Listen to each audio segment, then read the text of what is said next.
poverty, famine, death. For the people of Britain during the Industrial Revolution, this was the norm in everyday life. People had to fight for jobs and compete for their lives. The middle class, who had some extra money to spend, moved away from the slums, thus causing segregated neighborhoods.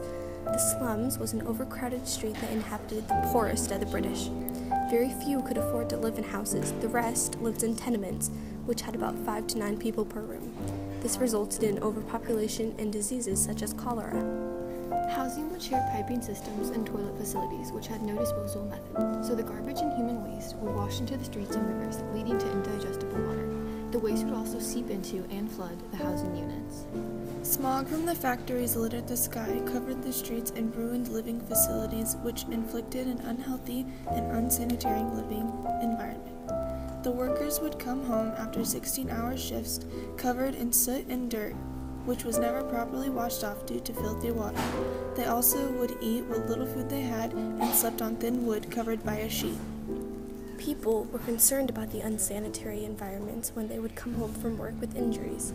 Because of the lack of medicine and medically trained people, there was no way to clean wounds and prevent infections. The children that were too young to work would have to take care of themselves as well as their younger siblings while the parents were at work. The kids practically raised themselves through extreme unsanitary conditions. Over time, major reforms were created, resolving multiple issues revolving around the living styles of the people in their community.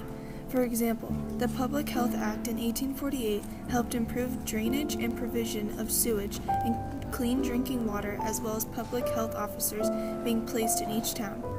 Parliament passed laws that allowed city councils to clean the streets.